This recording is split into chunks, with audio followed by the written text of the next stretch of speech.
Beth, we're going to go across to the Prime Minister now. This government will be resolute in our focus, protecting British lives, bringing our people home and safeguarding our national interest. Mr. Speaker, today my thoughts are with the family and friends of Sarah Everard on this very painful anniversary. 5 years ago, I said her death had to be a turning point, and this government is committed to halving violence against women and girls.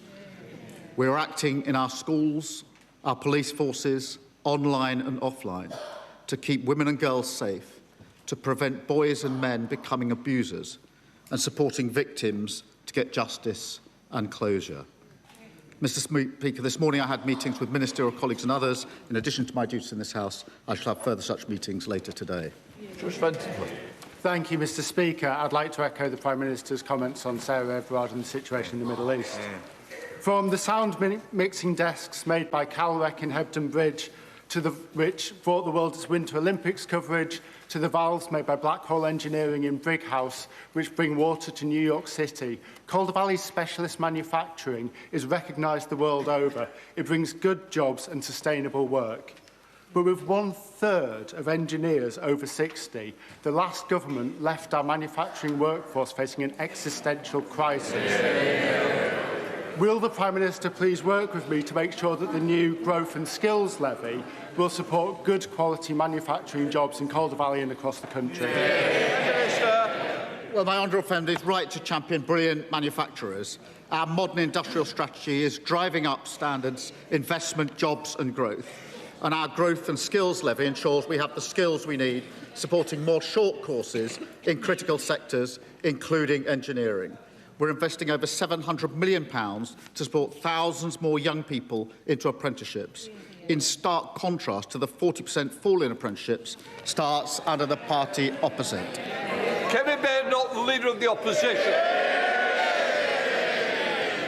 Mr. Speaker, can I pay tribute to our brave servicemen and women in the Middle East during this very difficult period? Our bases in Cyprus and Bahrain have now been attacked. The US has taken offensive action to destroy missile launch sites to defend British territory. Why will the Prime Minister not allow the RAF to do the same?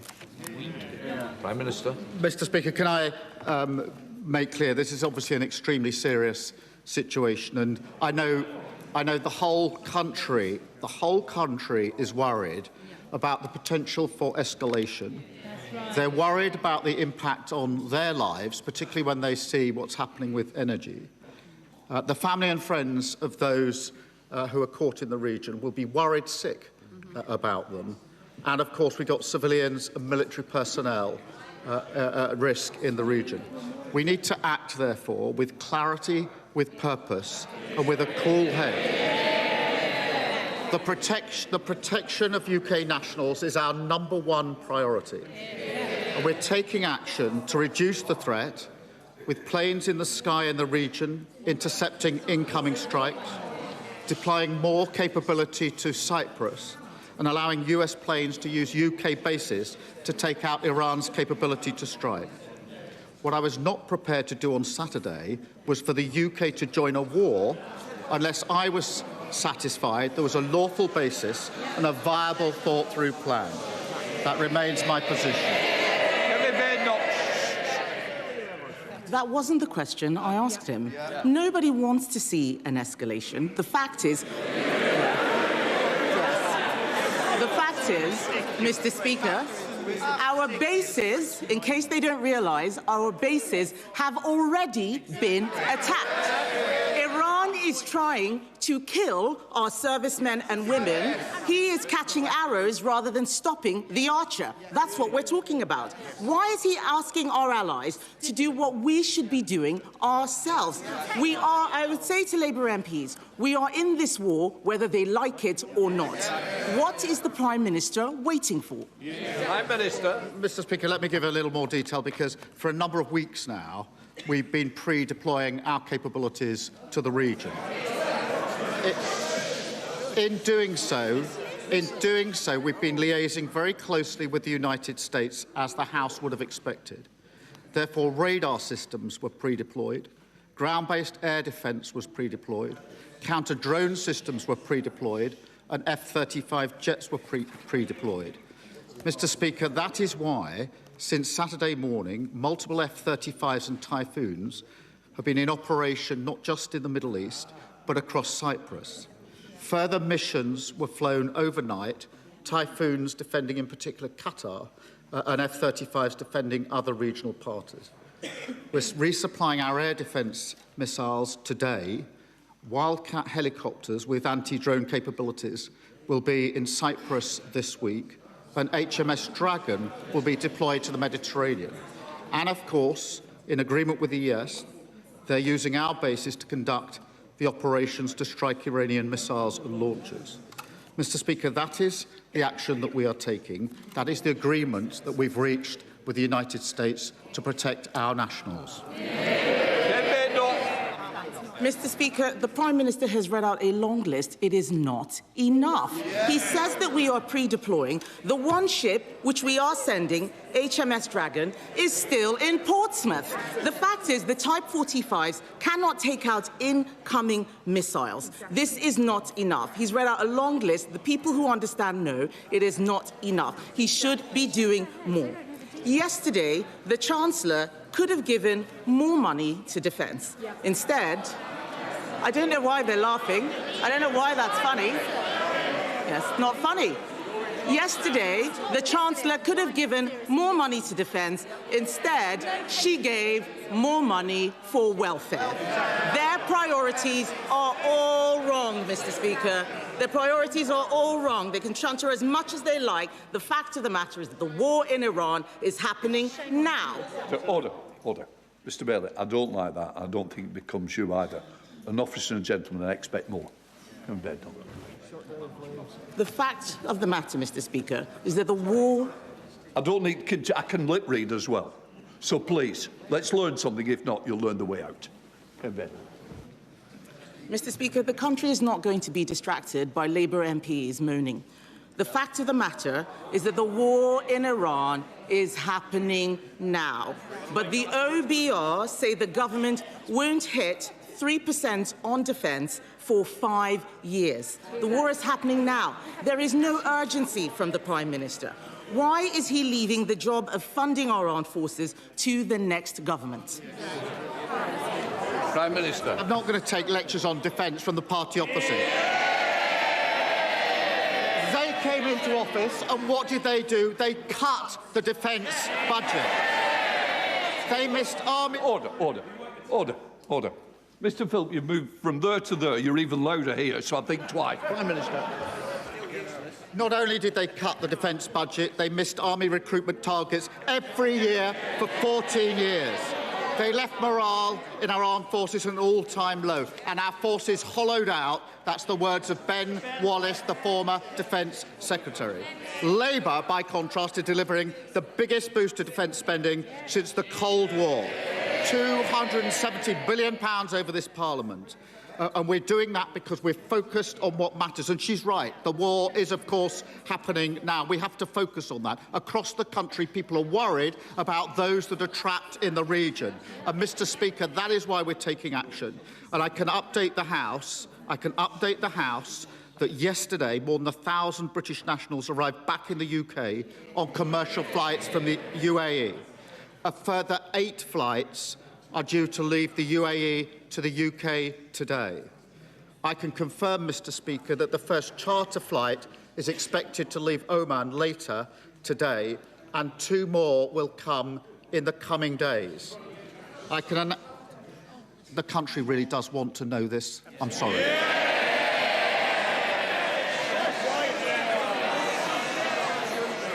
Family and friends are worried sick about people who are caught out.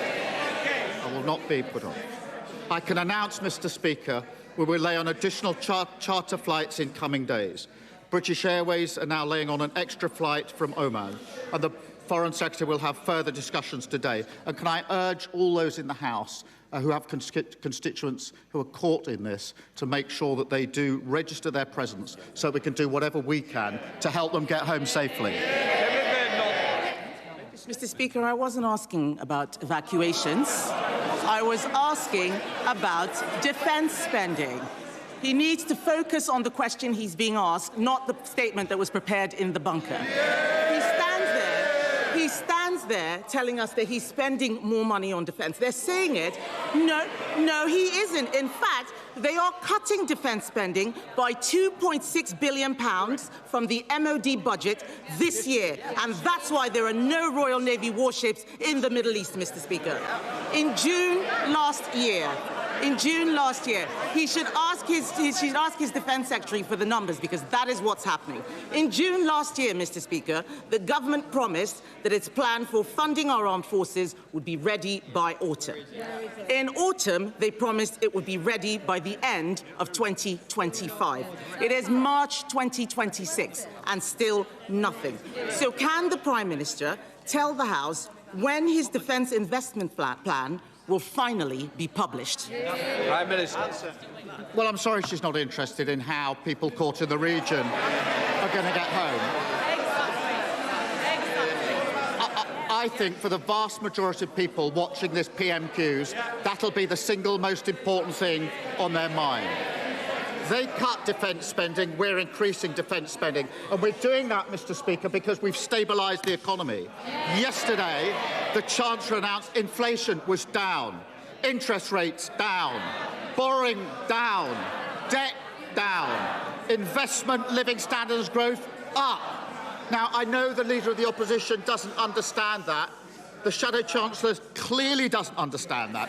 Although I do have to thank him that in what's been a very difficult week, he provided some excellent unintended stand-up comedy in his response to the Chancellor yesterday. Mr. Speaker, he doesn't want to talk about the defence investment plan because he doesn't know. He doesn't know what is going on any policy, so he reads statements that are pre-prepared irrespective of the question, and the whole country can see it. The truth is that because they spent money on welfare, there is no defence investment plan. Because there is no defence investment plan, they are not ordering enough missiles. The fact is that this crisis goes beyond defence spending. They can chant as much as they like. They are pathetic, spending money on welfare instead of defence spending. Sorry, Mr. Speaker. Mr. Speaker. They're not just pathetic, they are also weak. This crisis goes beyond defence spending. It is also about the cost of living. This war is interrupting the supply of oil and gas. That is driving up the cost of petrol and making it more expensive to heat our homes. Yet he is stopping drilling in the North Sea while importing the same oil and gas from Norway. Does he think that at a time of geopolitical crisis, it makes sense to kill our oil and gas industry and give up that ready supply of energy? Well, the question of the energy supply right now is a serious question, and we are doing all we can with allies to make sure that that is preserved. And it's vital that we keep trade flowing through the Straits of Hormuz, Mr. Speaker. The Energy Secretary met the International Energy Agency yesterday, and the Chancellor is meeting oil and gas companies today. We're keeping in close contact with our allies and key industry players. Again, I think the country wants to know what we're doing now in relation to what's happening in coming days. Mr. Speaker, oil and gas will be part of our energy mix for many years to come. But if Ukraine and the last few days have taught us anything, it is that all the time we're on the international market, we are vulnerable to these changes. That is why renewable energy, where we have our independence and security, would take us off those markets and give us the security that we need.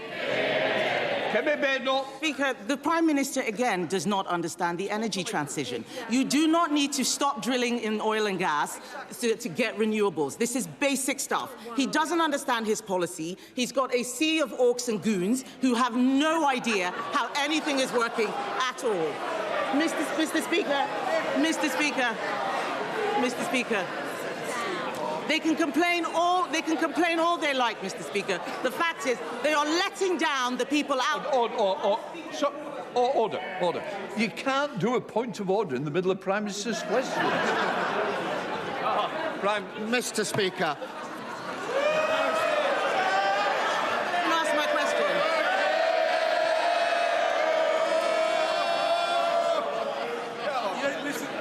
You don't listen to the questions anyway. Mr. Speaker, the situation in Iran shows this Prime Minister has the wrong priorities. When it comes to defence, it's someone else's job. When it comes to welfare, they find the money. When our bases are attacked, they call the lawyers. When our energy security is under threat, they stop drilling in the North Sea. Mr. Speaker, the truth is, or in fact, Mr. Speaker, after last week's by-election, isn't the truth that isn't the truth, they might not like to hear it, but they are going to hear it, Mr. Speaker, whether they like it or not. Is it not the truth that he is prioritising his job security over our national security? Mr. Speaker, I spent the week protecting British lives and our national interest. And Mr. Speaker, moments like this define a leader of the opposition. They can either step up, act in the national interest and show that they're fit to be Prime Minister, or they can expose their utter irrelevance. She has chosen the second. Thank you, Mr. Speaker. Can I thank the Prime Minister for his leadership and his cool head on the situation in Iran? Prime Minister, the leasehold system is legalised extortion. Yeah. Last week, I met with dozens of my constituents, their leaseholders and their tenants' residents associations. They're all telling me the same story. Every single month, they're paying hundreds of pounds while their service charges keep skyrocketing. They're trapped between bad managing agents and a system that is broken. Can the Prime Minister tell me what this Labour government is doing to right this wrong once and for all? Yeah. Prime Minister. Well, I know my honourable friend has been fighting for her constituents and holding management companies to account.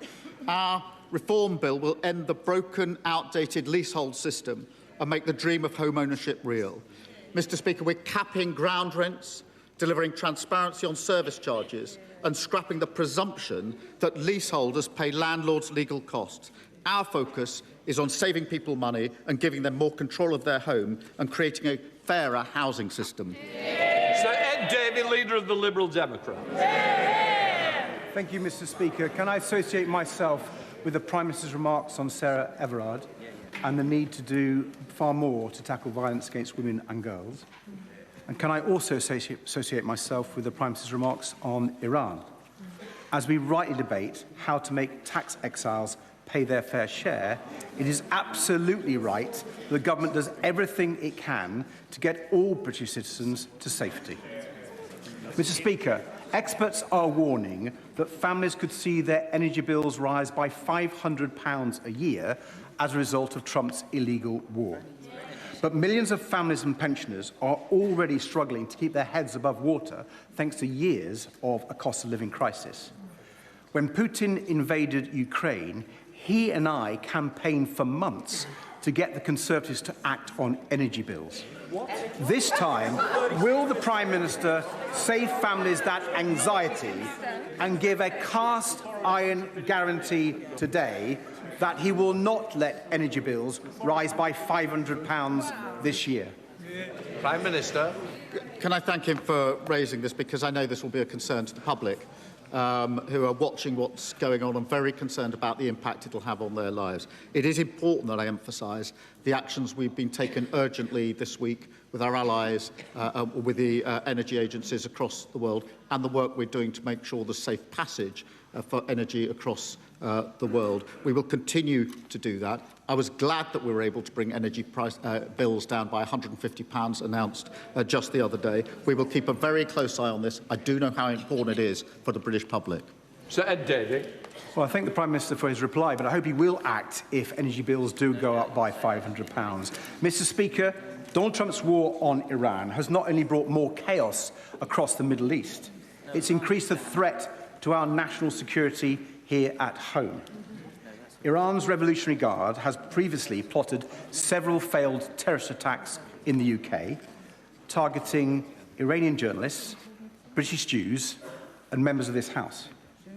Now they are more desperate and dangerous than ever. We've called for the IRGC to be prescribed as terrorists for years. The last government failed to do it, and so has his. So will the Prime Minister table emergency legislation to better protect our country from Iranian terrorists? Will he do it this week? Prime Minister. Can I just, again, thank you for raising this. It is very important, I say to the House, that as he would, and the House would expect, we are working 24/7 on dealing with any threats to this country. And I spoke on Monday about the 20 Iran-backed threats that we had successfully dealt with, and we continue to do so, and we're working on it 24/7, so it's important that I say that. In relation to the IRGC, obviously we've put in place a number of sanctions already. We don't comment on prescription, but we have made the case that there needed to be legislation to deal with state-backed terrorist groups, and we're looking into that. Sam Rishwood. Thank you, Mr. Speaker. The surge in the global cost of oil and gas has the risk of pushing up food and energy prices, which is a real concern for my constituents in Bishop Auckland, just as we're turning a corner on the cost of living crisis.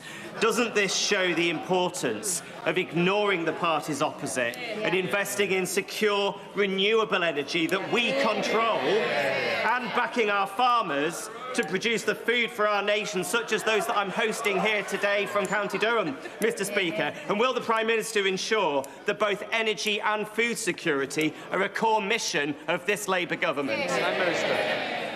Well, his energy security is critical to food security, and the sprint to clean energy is the only way to get off the volatile international fossil fuel markets, cut bills and deliver energy security. And, Mr. Speaker, since we came into office, over £90 billion of investment into clean energy industry has come in, powering millions of homes. Tories and Reform would throw all that away and cling to the failed policy that put everyone's bills up throughout their reign. Gavin Robinson. Mr. Speaker, can I associate myself and my colleagues with the Prime Minister in his remarks around Sarah Everard and Iran? Mr. Speaker, my colleagues and I support our armed forces, but we lament how diminished the UK appears over the last week amongst our allies and within the Middle East. The Prime Minister is not responsible for our armed forces being able to squeeze into Wembley Park and to Ibrox, but he is responsible for our posture. He is responsible for ignoring the request to deploy a Type 45 destroyer 2 weeks ago into the region.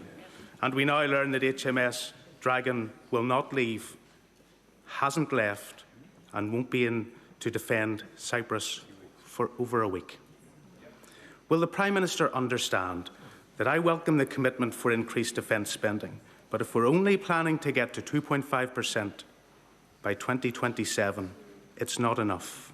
It needs to be reconsidered. He needs to go faster where others before him did not. And he needs to take these steps not just for protection of our values across the world, but also for the protection of our consumers who are impacted by this conflict today. Minister.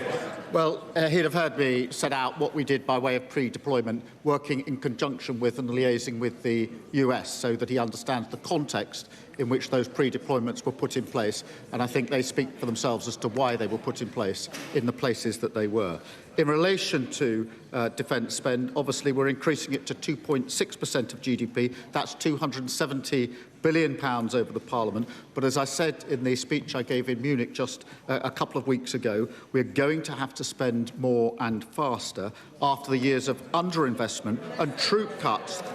They were the ones that hollowed this out. They were the ones that reduced the size of the army. They were the ones that didn't spend what was necessary on defence. Like everything else they left in such a mess, we're clearing it up. Through our strategic defence review, we'll make Britain safer. Jonathan Davis. Thank you very much, Mr. Speaker. Like the Prime Minister, I had the transformative benefit of a music education as a young person, although he had his some while before I had mine.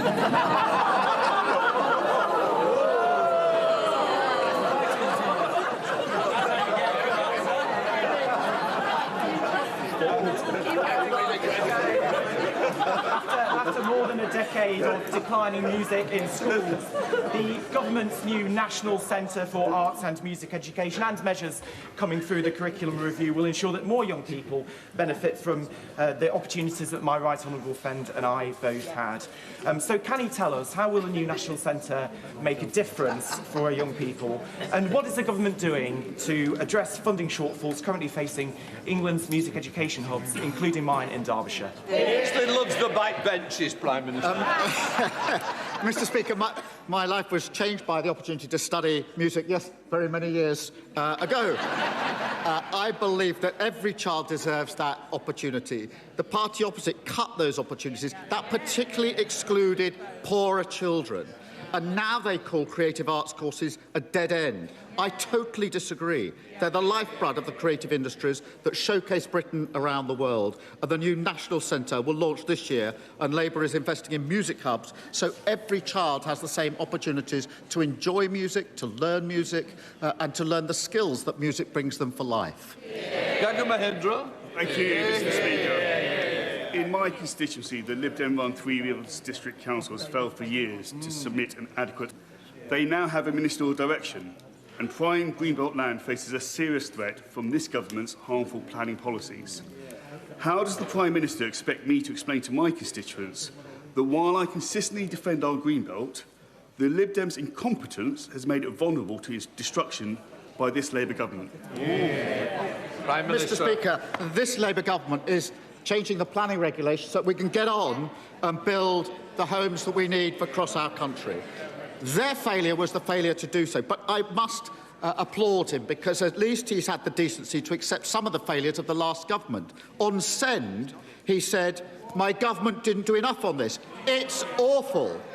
And he said his party should hang their heads in shame. He's absolutely right about that. Dr. Rosanna Arlington. Thank you very much, Mr. Speaker. The suitability and financing of temporary accommodation needs addressing urgently. Children arriving on my shifts in A&E with breathing problems due to mouldy rooms in their temporary accommodation has become a grim reality. And since 2019, 74 homeless children have died due to the conditions of their temporary accommodation. And meanwhile, councils are facing a £4 billion black hole funding hole, huge hole, if the government subsidy remains frozen. Every death is a tragedy, and I'm sure the Prime Minister will agree with me that an urgent review needs to happen to investigate the financial shortfall and help guarantee safe homes for every child in this country that is in temporary accommodation. Well, I thank her for her question. We inherited an appalling situation with a record number of households in temporary accommodation. Every child deserves a safe and secure home. Mr. Speaker, we're investing £950 million in the Local Authority Housing Fund to increase supply of quality accommodation. We're banning Section 21 no-fault evictions, introducing a new, stronger, decent home standard, and investing £39 billion to deliver the homes that families need. Forster. Thank you, Mr. Speaker. Last month I visited my old school, Woking High. I saw classrooms built in the 1960s that were meant to last 20 years, but are still in use and being held together by gaffer tape. I visited my old music classroom. I nearly fell through the floor and I saw a hole in the roof. I can still remember the stench of mould. That classroom was condemned last year. Please will the Prime Minister agree to come to Woking High with me to see how bad it really is and ensure that my old school urgently gets the financial support it needs to ensure that in the 21st century my young constituents can be educated in a school they deserve. Yeah. Can I thank him for raising this case, which will be a real concern for his constituents, and I'm sure the party opposite will have heard the reality of what they did over 14 years of destroying everything in this country. We are fixing that, and I'll make sure that he gets a meeting with the relevant minister to discuss further. Len Stewart. Mr. Speaker, after decades of failing policies under both Conservative and SNP governments, I welcome this Labour government's major drive to get young people earning and learning. In my constituency of Ayr, Carrick and Cumnock, By working with Ayrshire College and the Pride and Place Board, we have finally a chance to break this cycle and bring real youth-focused regeneration to our high streets through the DWP Youth Initiative. Will he meet with me to discuss this important issue, and will he support making Ayrshire a priority for a DWP Youth Hub? Mr Speaker, the party opposite left 1 in 8 young people not earning or learning. We're not, and we'll tackle it. More apprenticeships, more career sport, a jobs guarantee to provide paid employment, a youth guarantee to provide more young people into earning or learning, and over 360 youth hubs to help young people access opportunities. My honourable friend makes a strong case, which my honourable friend, the Work and Pension Secretary, I know has heard, and I hope will be good news for her later this year. Bacon. Mr Speaker, the United States of America is our most important international strategic ally. Does the Prime Minister believe that his dithering and equivocal response to events in the Middle East this week has made that relationship stronger or weaker? Minister. Mr Speaker, the American planes are operating out of British bases. That is the special relationship in action. British jets are shooting down drones and missiles to protect American lives in the Middle East on our joint bases. That is the special relationship in action. Sharing intelligence every day to keep our people safe. That is the special relationship in action. Hanging on to President Trump's latest words is not the special relationship in action. Thank you, Mr Speaker. In 2018, this House legislated to allow the prescription of medicinal cannabis for children with drug-resistant epilepsy, a campaign spearheaded by my good late friend Hannah Deacon for her son Alfie. Yet many families are still paying around £1,300 a month due to conflicting guidance from multiple agencies. Does the Prime Minister recognise that this isn't the will of the House, and will he agree to work with me and the Secretary of State for Health to secure a modest £2 million required for an observational study to relieve these families of this unacceptable burden? Minister. Hannah Deacon's campaign for her son Alfie was remarkable, and I know how much she's missed, and I thank my honourable friend for continuing to campaign. We are investing £8 million in clinical trials on cannabis-based medicines for conditions like drug-resistant epilepsy, and I want to see patients accessing safe, effective medicines and new treatments as quickly as possible. Thank you, Mr Speaker. The Government's proposed terms of reference for the inquiry into rape and grooming gangs are fatally flawed, as victims and survivors have pointed out. They won't address the role that race and religion played in motivating these crimes. They won't lead to prosecutions for those involved in the cover-up. And they won't even investigate all cases, only a select few. The consultation on these terms ends this Friday. If enough people call for changes, including through groomingangjustice.uk, will the Prime Minister please assure us that the final terms of reference will reflect these concerns? Minister. Baroness Longfield is now beginning the work of the inquiry, with victims and survivors at the heart of the process. Under this government, convictions that are at the highest level ever. We're introducing mandatory reporting on child sexual abuse and putting a legal duty on police to collect ethnicity data. But forgive me if I don't take suggestions from the honourable member who said people legally and settled here should go home to ensure that the UK is culturally coherent. That is a grotesque way to talk about our friends and neighbours, and I rather suspect that her next question will come from her sitting up there.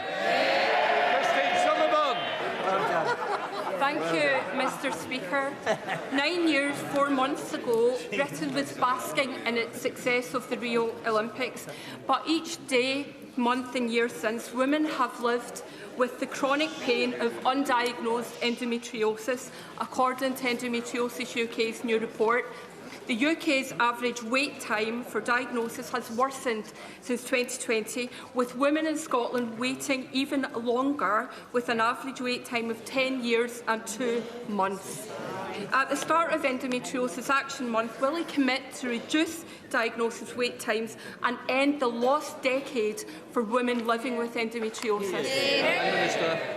Can I thank her for this and tell her that we hosted the International Women's Day event on Monday, and I spoke to so many women who are concerned about this issue. It is totally unacceptable that women have waited sometimes up to a decade for endometriosis diagnosis. Well, the Prime Minister defending his response to military action in the Middle East during Prime Minister's research on how to improve diagnosis and treatment.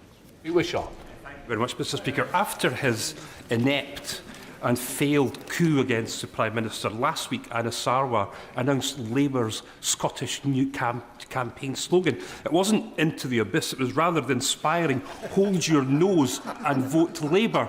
But with the stench of the Mandelson scandal still in our nostrils and the stink still emanating in the Labour Together affair and just the general whiff of rot hanging over this doomed Prime Minister after his hammering at Gorton and Denton, isn't it the case for Scottish voters that some smells are simply too unpleasant to ignore? Prime Minister. Anna Sarwar has been asking his party to be honest about the political pressure they applied at the Queen Elizabeth University Hospital and taking the action that's needed to reassure patients and families. This scandal shows how much Scotland deserves change with Anna Sarwar. Thank you, Mr. Speaker. In my constituency of Watford last week, several amazing charities held their annual sleep out. They raise awareness of homelessness with people signing up to sleep outside at Watford Football Ground. Over 120 people raised over £15,000 of vital funding, and over 200 attended, including the volunteers. Watford FC Community Sports Education Trust, New Hope, Hearts Young Homeless, One YMCA, Dens and Hand on Heart did a fantastic job.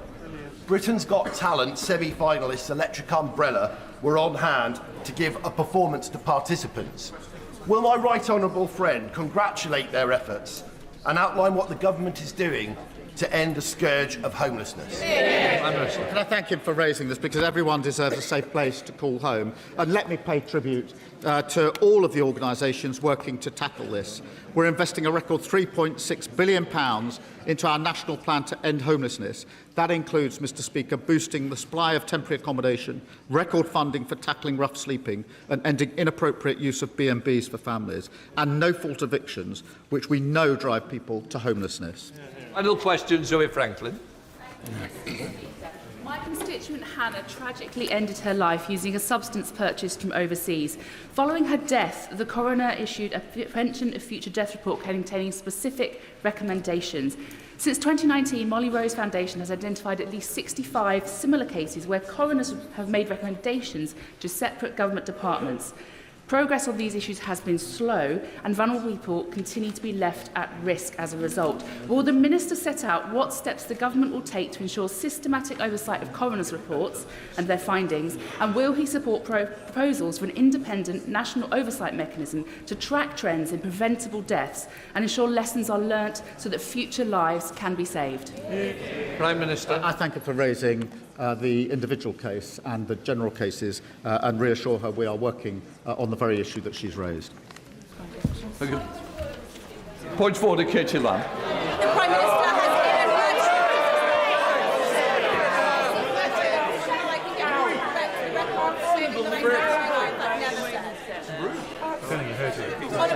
On a point of order, Mr. Speaker, I believe the Prime Minister has inadvertently misled the House. I seek your guidance on how to get him to correct the record for claiming I said something I, in fact, did not. We can't continue the debate. What I can say is, quite rightly, you've put your view down, but I'm not responsible for the Prime Minister's answers. If inadvertently it wasn't right, it is up to the individual to correct it. Right, we now come to the statements.